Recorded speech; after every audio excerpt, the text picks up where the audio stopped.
तेरे नजरों को नजरों से वार करूंगा, तू बचेगी नहीं आज, तेरे जवानी का शिकार करूंगा।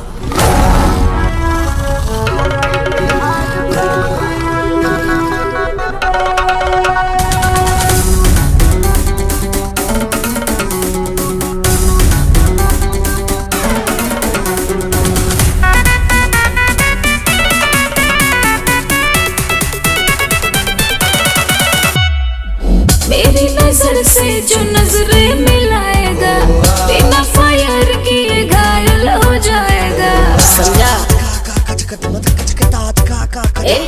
मेरी नजर से जो नजरें मिलाएगा, बिना फायर किए घायल हो जाएगा।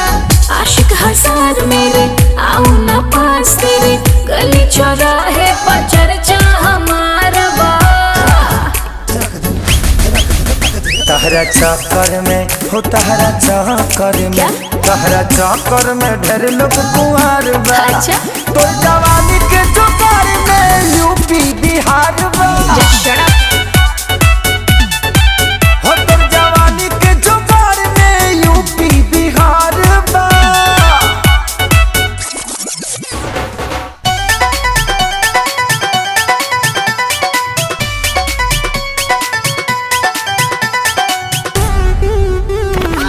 नखरे पे मेरे नालंदा दीवाना, मुश्किल है बाबू मुझको तो पाना।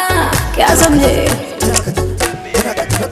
कुछ करबू न तोहरा के छोड़ब रानी, मधानी मनवा छोहारा के बोरब रानी। बच नहीं पाओगे बात जो बढ़ाओगे, हर सिटी में हमारे सरकार बा। तहरा चक्कर में क्या? हो, तहरा चक्कर में, अच्छा। तहरा चक्कर में ढेर लोग कुंवार बा। तो जवानी के जुगाड़ में यूपी बिहार बा। तारा ज्यादा पता बा। हो तो जवानी के जुगाड़ में यूपी बिहार बा। सारा न्यूज़ तोरे लगे बा का?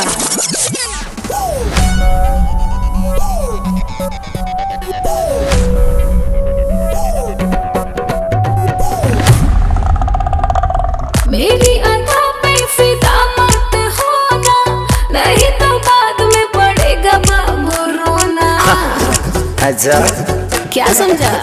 हमरा कुछ के दम नाही बाए सोना, तुमके सारी पवन के कभी मत होना। जाओ जी जाओ ना, गुस्सा बढ़ाओ ना, तोहरा से मुहुआ लड़ावल बेकार बा।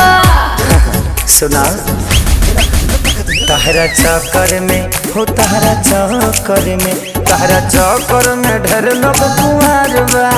तो जवानी के जुगाड़ में यूपी बिहार बा।